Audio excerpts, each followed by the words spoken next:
యోగాలయ కార్యక్రమానికి స్వాగతం సుస్వాగతం. నేను మీ డాక్టర్ జేకే స్వప్న, యోగా థెరపిస్ట్ని. నాతో పాటు రెగ్యులర్గా ప్రాక్టీస్ చేసే పద్మజ గారు కూడా ఉన్నారు ఇందులో. ఎగ్జిబిషన్ మొట్టమొదటిసారిగా మన నెల్లూరులో జలకన్యల ఎగ్జిబిషన్ ఇంకా 150 అడుగుల అతిపెద్ద నయాగరా వాటర్ ఫాల్స్ తో మీకు స్వాగతం పలుకుతుంది ఎగ్జిబిషన్. మీ చిన్నారులకు పెద్దలకు వినోదాన్ని అందించే రకరకాల అమ్యూజ్మెంట్ రైడ్స్, వివిధ రాష్ట్రాల నుండి వచ్చిన స్టాల్స్ తో సరికొత్త షాపింగ్ అనుభూతి. విచ్చేయండి జలకన్యల exhibition, SVGS college grounds, NTR Nagar highway ప్రక్కన, నెల్లూరు. మనము యోగాలయ కార్యక్రమంలో రకరకాల ఆరోగ్య సమస్యలకి యోగా థెరపీ విధానంలో యోగాలో ఏ విధంగా చికిత్సను మనం అందించవచ్చు అనే విషయమై చాలా రకాల సమస్యలకి, ఆరోగ్య సమస్యలకి, ప్రాబ్లమ్స్కి ఎటువంటి సొల్యూషన్స్ యోగా ఆఫర్ చేస్తుందో తెలుసుకుంటూ వస్తున్నాం. అందులో భాగంగానే ఈరోజు మనము యోగా ఫర్ గేరియాట్రిక్ పాపులేషన్. గేరియాట్రిక్ అని అంటే ఓల్డ్ ఏజ్, ఇంకో విధంగా చెప్పాలంటే సీనియర్ సిటిజన్స్, అంటే పెద్ద వయసు ఉండే వాళ్ళకి యోగా ఏ విధంగా సహాయపడుతుంది అనే దాని గురించి మనం డిస్కస్ చేయబోతున్నాం.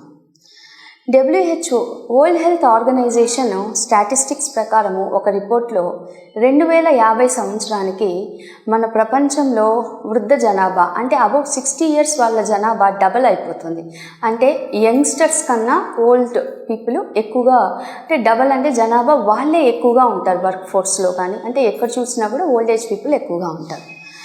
సో ఈ క్రమంలో యోగా అనేది వీళ్ళకి ఏ విధంగా సహాయపడుతుంది, ఎటువంటి problems old age people face చేస్తారు, వాళ్ళకి యోగా థెరపీలో ఏమైనా ఉన్నాయా సొల్యూషన్స్ అనే దాని గురించి డిస్కస్ చేద్దాం.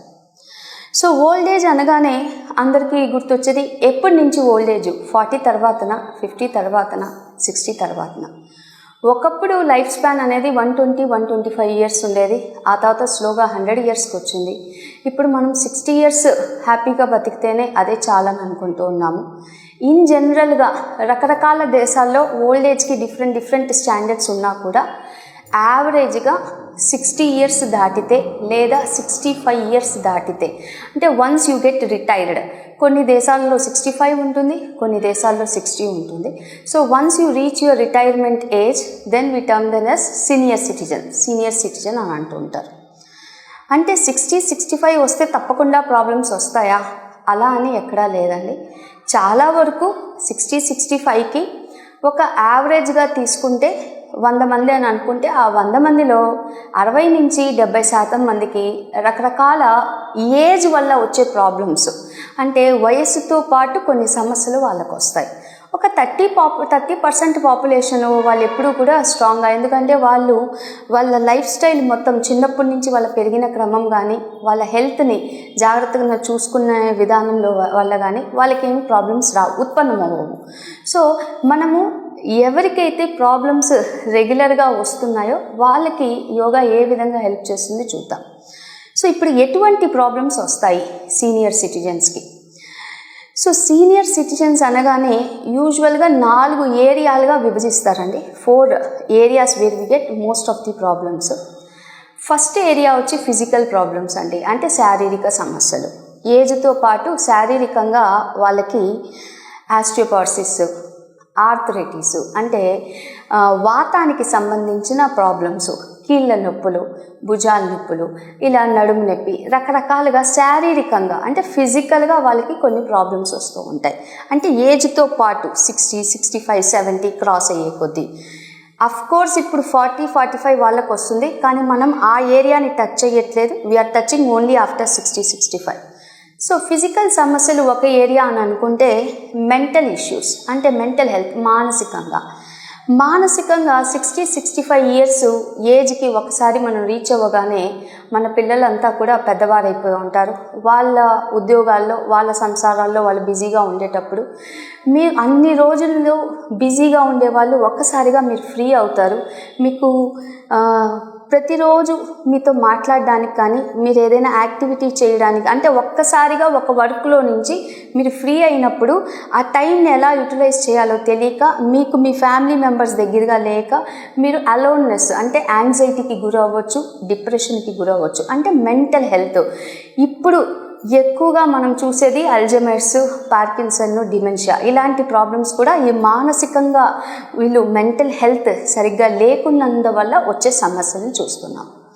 ఇవి రెండు కాకుండా క్రానిక్ డిజీజెస్ లేదా క్రానిక్ ఇష్యూస్. క్రానిక్ అంటే దీర్ఘకాలికంగా అండి, అంటే ఏజ్తో పాటు వీళ్ళు 40-35 వీళ్ళు తీసుకున్న ఫుడ్ వల్ల కానీ వీళ్ళ లైఫ్ స్టైల్ సరిగ్గా లేకున్నా కానీ బ్లడ్ ప్రెషరు, డయాబెటీసు, PCOS అంటే మినిస్ట్రల్ రిలేటెడ్ ప్రాబ్లమ్స్, ఇవన్నీ కూడా బికాజ్ ఆఫ్ లైఫ్ స్టైల్ వీళ్ళు సరైన జీవనశైలి లేనందువల్ల కొన్ని క్రానిక్గా ఈ డిజీజెస్ వస్తూ ఉంటాయి. సో ఇవి థర్డ్ ఏరియా. ఇంకా మిగిలింది నాలుగవది సెన్సరీ ఇష్యూస్ అంటారండి. సెన్సరీ ఇష్యూస్ అంటే యూజువల్గా మనం ఎంత హెల్తీగా ఉన్నా కూడా 60-70 క్రాస్ అయితే కొద్దిగా కనుచూపు అనేది తగ్గుతుంది, వినికిడి సమస్యలు కొద్దిగా వస్తూ ఉంటాయి. ఇది ఏజ్తో పాటు డీజెనరేషన్, వేర్ అండ్ టేర్ అంటాం కదండి. అంటే ఇప్పుడు మనము ఒక వస్తువు స్టార్టింగ్లో తీసుకున్నప్పుడు బాగా పనిచేస్తుంది, దాన్ని సర్వీస్ అయ్యే కొద్దీ ఎట్ ది ఎండ్ వచ్చేటప్పటికి కొద్దిగా ప్రాబ్లమ్స్ ఇవ్వడం స్టార్ట్ చేస్తుంది. ఇది ఏజ్తో పాటు వచ్చే సమస్యలు. సో ఈ 4 ఏరియాస్లో ఫిజికల్ కానీ, మెంటల్ కానీ, క్రానిక్ ఇష్యూస్ అంటే దీర్ఘకాలిక వ్యాధులు ఉన్నా కానీ, సెన్సరీ ఇష్యూస్ కంటికి సంబంధించిన ఇష్యూలు, చెవికి సంబంధించినవి, ఇంకా ఒక్కొక్కసారి టచ్ కూడా అబ్జర్వ్ చేయలేరు. ఫర్ ఎగ్జాంపుల్ డయాబెటీస్ ఎక్కువ ఉండేటప్పుడు నంబ్నెస్ అనేది వీళ్ళకి క్రియేట్ అవుతూ ఉంటుంది. ఈ 4 ఏరియాస్లో ఎటువంటి సమస్య ఉన్నా కూడా చాలా వరకు వీటిని యోగా థెరపీ ఫాలో అవుతూ ఉంటే తగ్గించుకోవచ్చండి. ఎప్పుడు చెప్పే మాటని, మీకు ఏ ఇష్యూ ఉన్నా కూడా మీరు ఒకసారి మీ డాక్టర్ గారితో సంప్రదించాలి. డాక్టర్ గారితో సంప్రదించాకే మీకున్న ఇష్యూకి మందులు తీసుకుంటూనే ఒక మంచి యోగా థెరపిస్ట్ని కన్సల్ట్ అవ్వండి. వాళ్ళు ఇచ్చే సొల్యూషన్, వాళ్ళు ఇచ్చే ప్రాక్టీసెస్ని మీరు ప్రాక్టీస్ చేస్తూ ఉండాలి. సో ఇప్పుడు మనము ఫస్ట్ ఫిజికల్ ఇష్యూస్ చూద్దామండి. ఫిజికల్ ఇష్యూస్ నేను ఇందాక చెప్పినట్టుగా ఎక్కువగా ఆర్థరైటిస్ అంటే కీళ్ళకి సంబంధించిన నొప్పులు ఉండొచ్చు, ఆస్టియోపరాటిస్ అంటే ఎముకల సాంద్రత తగ్గిపోయి బోన్ డెన్సిటీ కానీ తగ్గిపోయి ఉంటే వీళ్ళ బోన్స్ పెలుసు బారిపోతాయండి. పెలుసు బారిపోయి సడన్గా బోన్స్ ఇరగడం, ఫ్రాక్చర్ అవ్వడం ఇలాంటివి జరుగుతూ ఉంటాయి. ఇవి ఆల్రెడీ అంటే మీరు 60కి క్రాస్ అయ్యి ఇలాంటి సమస్యలు మీకు స్టార్ట్ అయితే ఇప్పుడు మీరు 0 నుంచి స్టార్ట్ చేయాలి. ఏవైతే మీకు ఎముకలు వీక్ అయిపోయాయో నెమ్మదిగా దాని మీద బిల్డప్ చేసుకోవాలి. సో ఎవరో చెప్పారని జిమ్కి వెళ్ళి చేయడం అయితే కరెక్ట్ కాదండి. So yoga is a very low intensity exercise. మిమ్మల్ని ఎక్కువగా బరువులు ఎత్తమని కానీ లేదా ఏదైనా మీ శరీర బరువుని మీరే మోయలేని పరిస్థితిలో కొంతమంది ఓల్డేజ్ పీపుల్ ఉంటారు, అంటే వాళ్ళు నడవలేరు కూడా, బెడ్ మీదే ఉండుంటారు. ఇలాంటి వాళ్ళు జిమ్స్ కానీ హెవీ వెయిట్స్ కానీ లిఫ్ట్ చేయలేరు. సో వన్స్ మీరు యోగా ప్రాక్టీస్ స్టార్ట్ చేస్తే నెమ్మదిగా చిన్నగా హ్యాండ్ రిలేటెడ్ ఎక్సర్సైజెస్, నీ related, shoulder related, leg lifting ఇలాంటివి చాలా స్లో ఇంటెన్సిటీ అని అంటే ఎక్కువ కష్టపడేవి కాకుండా ఎఫర్ట్ కొద్దిగా కష్టపడతాము, నెమ్మదిగా బాడీని మనం ఒక స్టేజ్కి తీసుకొస్తూ ఉంటాం. ఇలాంటి ఇంటెన్సిటీ, స్లో ప్లేస్ స్ట్రెచెస్ మన యోగాలో చాలా ఉన్నాయి. మనం టాప్ మోస్ట్ బాడీని తీసుకొని బాటమ్ మోస్ట్ దాకా వెళ్తే ప్రతి ఒక్క టార్గెట్ జాయింట్కి సూక్ష్మ వ్యాయామాలు ఉన్నాయి. యోగా సాంప్రదాయంలో సూక్ష్మ వ్యాయామాలు అనేది ఫస్ట్ అండ్ ఫార్మోస్ట్ ప్లేస్. మీరు ఆసనాలు చేయాలి అంటే సూక్ష్మ వ్యాయామాలు కంపల్సరీ ప్రాక్టీస్ చేయాలి. సూక్ష్మము అంటే కంటికి కనిపించినవి. వ్యాయామము అని అంటే ఏంటి? కొద్దిగా ప్రెషర్ పెట్టి ఎఫర్ట్ పెట్టి చేస్తే వ్యాయామము అవుతుంది. సూక్ష్మ వ్యాయామం అంటే ఎక్కువ కష్టపడకుండా కొద్దిపాటి శ్రమతో మన కంటికి కనిపించని main joints, neck joint, shoulder joint, elbow joint, wrist joint, finger joints, ఆ తర్వాత నడుము కటి భాగము, ఇది తుంటి భాగము, మోకాళ్ళు, దాని తర్వాత యాంకిల్స్, కాలివేలు, ఈ చిన్న జాయింట్స్ వాటన్నిటికీ సంబంధించి చాలా సూక్ష్మ వ్యాయామాలు ఉన్నాయి. ఈ సూక్ష్మ వ్యాయామాల్ని మీరు నెమ్మదిగా ప్రాక్టీస్ చేస్తూ ఆ తర్వాత ఆసనాల్లోకి వెళ్ళచ్చు. ఇలా మీరు స్టెప్ బై స్టెప్ చేసుకుంటూ వెళ్ళారనుకోండి, ఒక 3 months నుంచి 6 months మీ బాడీ ఓకే ఈ ఎక్సర్సైజ్ అన్నిటిని గ్రాస్ప్ చేసి బాడీ ఒక పరిస్థితికి అంటే ఒక స్టేజ్లోకి వచ్చాక అప్పుడు మీరు ఏవైతే జాయింట్స్ ఇప్పుడు కొద్దిగా స్టెబిలైజ్ అయ్యాయి కదా, ఇప్పుడు మీరు మజిల్స్ని స్ట్రాంగ్ చేసుకోవాలి. జాయింట్ స్ట్రాంగ్ చేశారు, మజిల్స్ని స్ట్రాంగ్ చేయాలంటే అప్పుడు మీరు చిన్నపాటి లిఫ్టింగ్కి సంబంధించిన ఎక్సర్సైజెస్ చేయొచ్చు. అంటే మజిల్ స్ట్రెంథనింగ్, అలాగే బోన్స్ డెన్సిటీ ఇంక్రీజ్ చేయడానికి. ఇలా చేస్తూ అట్ ది సేమ్ టైం కొద్దిగా మంచి డైట్ ఫాలో అవుతూ ఉండాలి. ఎటువంటి ఫుడ్ తింటే మనకి బలం వస్తుందో, మన ఎముకల్లో బలం వస్తుందో, అది వెజిటేరియన్స్ ఉన్నా నాన్ వెజిటేరియన్స్ ఉన్నా, ఎలాంటి ఫుడ్ తింటే ఫ్యాట్ కంటెంట్ తక్కువ ఉండాలి, ఫైబర్ కంటెంట్ ఎక్కువగా ఉండాలి, బాడీకి మనం తీసుకున్న న్యూట్రియంట్స్ అందించగలగాలి. తిన్నది అలాగే వెళ్ళిపోకూడదు. ఏదైతే ఫుడ్ తింటున్నామో డైట్, దానివల్ల రావాల్సిన అన్ని మెయిన్ న్యూట్రియంట్స్ మన బాడీకి కానీ అందించగలిగితే ఆటోమేటిక్గా టాప్ టు బాటము ప్రతి ఒక్క శరీరంలోని సెల్ రెజ్యునివేట్ అనేది అవుతూ ఉంటుంది. సో ఫస్ట్ నేను ఎక్సర్సైజెస్ చెప్పాను, ఆ తర్వాత డైట్ చెప్పాను.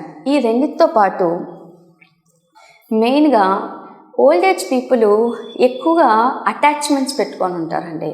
అటాచ్మెంట్ అంటే ప్రతి ఒక్కటి అంటే వాళ్ళు almost head of the family ఉంటారు కదా, 60 ఉంటే హెడ్ ఆఫ్ ది ఫ్యామిలీగా ఉంటారు. వాళ్ళు చెప్పిందే జరగాలని ఒక మంకు పట్టు అనేది ఉంటుంది.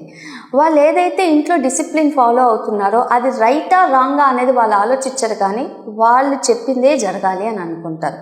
అలాంటప్పుడు వీళ్ళ నెక్స్ట్ జనరేషన్, అది వాళ్ళ పిల్లలు అయి ఉండొచ్చు, వాళ్ళ డాటర్ ఇన్లా ఉండొచ్చు, సన్ ఇన్లా ఉండొచ్చు, వాళ్ళతో పాటు రెగ్యులర్గా కాన్ఫ్లిక్ట్స్ పెట్టుకుంటారండి. ఈ కాన్ఫ్లిక్ట్ మేనేజ్మెంట్ తెలియక లోపల మదన పడిపోతుంటారు, స్ట్రెస్ ఎక్కువ ఫీల్ అవుతూ ఉంటారు. సో ఫస్ట్ థింగ్ వాళ్ళు చేసే అంటే వాళ్ళ థింకింగ్ ప్రాసెస్లో చేంజ్ తీసుకురావాలి. బాడీ ఎక్సర్సైజెస్ అంటే బాడీని స్ట్రెచ్ చేస్తూనే, మంచి డైట్ ఫాలో అవుతూనే వాళ్ళ థింకింగ్, థాట్ ప్రాసెస్ని నెమ్మదిగా వాళ్ళు చేంజ్ చేసుకోవాలి.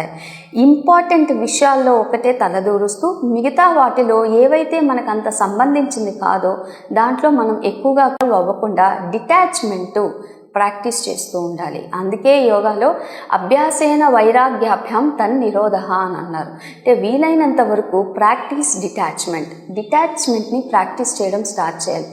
ఒకసారి మీరు ఒక 2 days డిటాచ్మెంట్ ప్రాక్టీస్ చేసి చూడండి, మీకు ఎంత ప్రశాంతత కలుగుతుందో మీరే చెప్పగలుగుతారు. 4వ స్టెప్పు, 4th వన్ ఏంటి అని అంటే మన పర్సనాలిటీ. సో ఎప్పుడూ కూడా ఓల్డ్ ఏజ్ పీపుల్ ఇప్పుడు దాకా వాళ్ళు జాబ్స్ చేసి ఉండొచ్చు, లేదా బయట ఎక్కువ తిరుగుతూ ఉండొచ్చు, ఫంక్షన్స్ అని సోషల్ గ్యాదరింగ్స్కి ఎక్కువగా వెళ్తూ ఉంటారు. ఒకసారి రిటైర్ అయిపోయాక వీళ్ళలో చాలా మందిలో ఒక 50% ఎక్కువగా ఇంట్లో కూర్చోవడానికే ఇష్టపడుతూ ఉంటారు, బయటికి ఎక్కడికి వెళ్ళరు. And at the same time ఇప్పుడు వచ్చిన మన డిజిటల్ మీడియా వల్ల ఎప్పుడు ఫోన్లలోనూ, ల్యాప్టాప్స్లోనూ, టీవీల్లోనే ఎక్కువ ఉంటున్నారు. అలా ఎప్పుడు ఉండకూడదండి.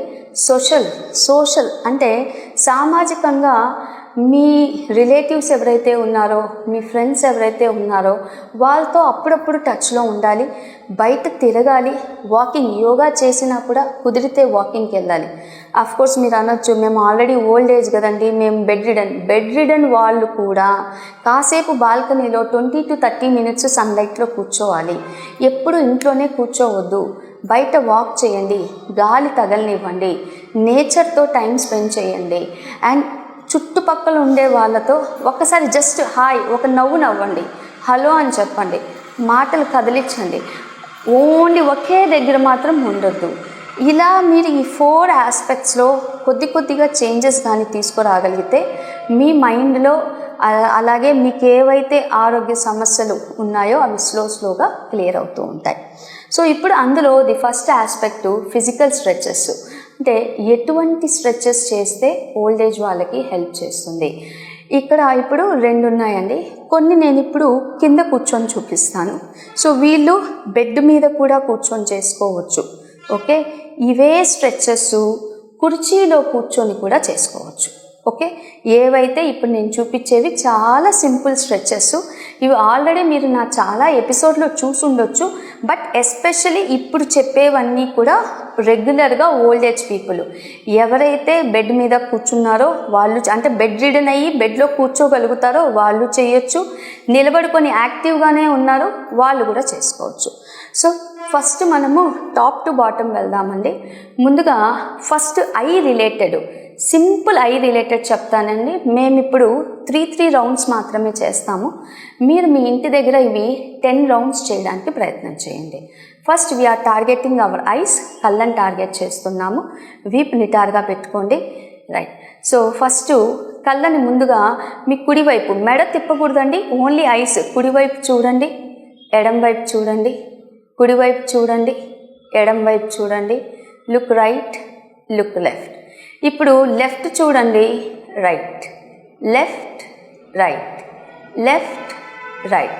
Third, look up, down, look up, down, look up, down. ఇప్పుడు fourth variation, look down, up, look down, up, down, up, down, up. So మీ కళ్ళని ఉపయోగించి జస్ట్ మనము కుడివైపు నుంచి ఎడం వైపు చూసాము, ఎడం వైపు నుంచి కుడివైపు చూసాము, అలాగే పైకి చూసాము, కింద చూసాము, కింద చూసాం, పైన చూసాం. ఇప్పుడు గుండ్రంగా తిప్పాలి, జస్ట్ కళ్ళను మాత్రమే, మెడనేమి టచ్ చేయొద్దు, only use your eyes. So మీరు కుడివైపు నుంచి గుండ్రంగా కళ్ళను తిప్పుతూ ఎడం వైపుకి తీసుకురండి. Do it very slowly. ఒక 5 సైకిల్స్ చేస్తున్నాను, మీరు మీ ఇంటి దగ్గర 10 సైకిల్స్ దాకా చేసుకోవచ్చు అండి. సో కుడివైపు నుంచి ఎడమ వైపుకి చక్రాల్లా తిప్పాను. ఇప్పుడు ఇదే ఎక్సర్సైజు మీరు ఎడమ వైపు నుంచి చేయాల్సి ఉంటుందండి. So start doing from your left to right. చాలా సింపుల్ ఎక్సర్సైజెస్ అండి. మీరు కుర్చీలో కూర్చొని హ్యాపీగా చేసుకోవచ్చు. మీరు ఎప్పుడైనా ప్రయాణం చేస్తున్నా చేయొచ్చు. వెరీ సింపుల్ స్ట్రెచెస్ అండి. So 5 rounds. సో కళ్ళతో లెఫ్ట్ టు రైట్ చేసాం. సో గుండ్రంగా చేసేది ఫినిష్ చేసాం. ఇప్పుడు నలు చంద్రాకారంలో అండి.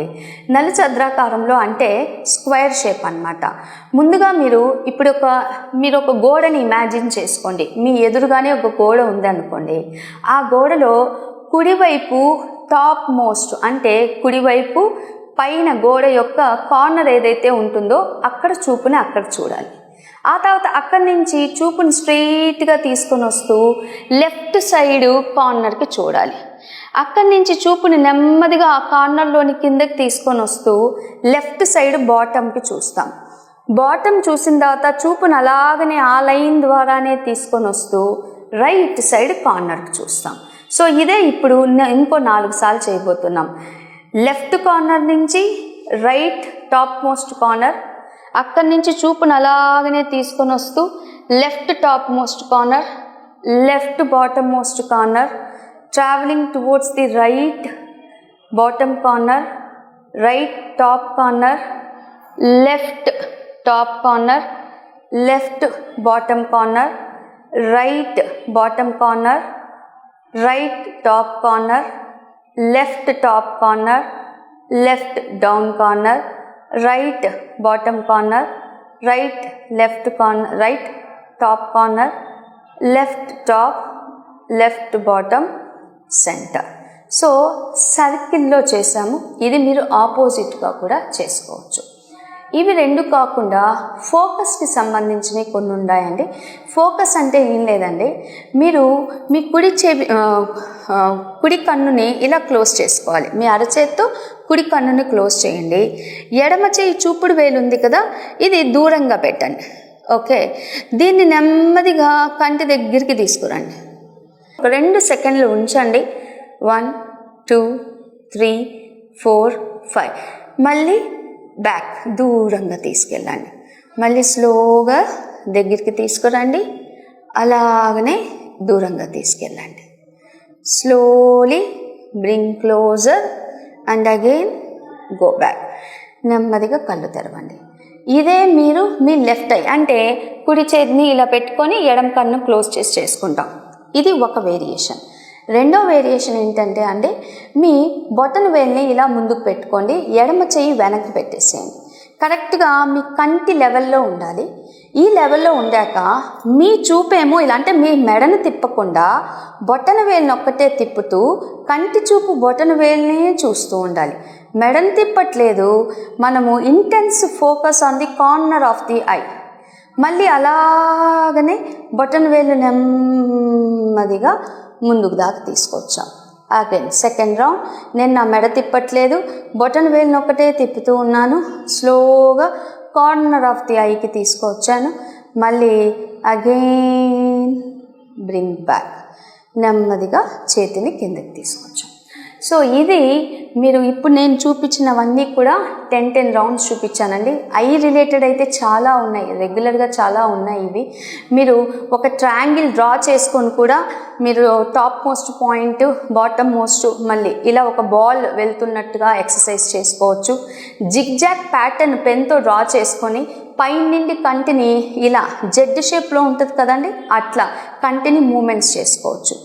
ఈ కంటి మూమెంట్స్ అన్నీ కూడా ఐకి సంబంధించినవండి. So to have good eyesight బాగా ఉండాలి అంటే రెగ్యులర్గా ఒక 5 నిమిషాలు టైం పెట్టుకొని ఈ స్ట్రెచెస్ చేయండి. సో ఈరోజు కార్యక్రమంలో మనము ఫిజికల్గా ప్రాబ్లమ్స్ వచ్చే వాటికి సంబంధించి టాప్ మోస్ట్ నుంచి చూసుకుంటూ వెళ్ళామండి. ఐస్కి సంబంధించిన డిస్కస్ చేశాము. రేపటి కార్యక్రమంలో ఇంకొన్ని ఇష్యూస్, వాటికి యోగా ఏ విధంగా సమాధానం చెప్తుందో వాటి గురించి డిస్కస్ చేద్దామండి. అప్పటిదాకా సెలవు తీసుకుంటూ నేను మీ డాక్టర్ జేకే స్వప్న, యోగా థెరపిస్ట్ని. Thank you. ఎగ్జిబిషన్ మొట్టమొదటిసారిగా మన నెల్లూరులో జలకన్యల ఎగ్జిబిషన్ ఇంకా 150 అడుగుల అతిపెద్ద నయాగరా వాటర్ ఫాల్స్ తో మీకు స్వాగతం పలుకుతుంది ఎగ్జిబిషన్.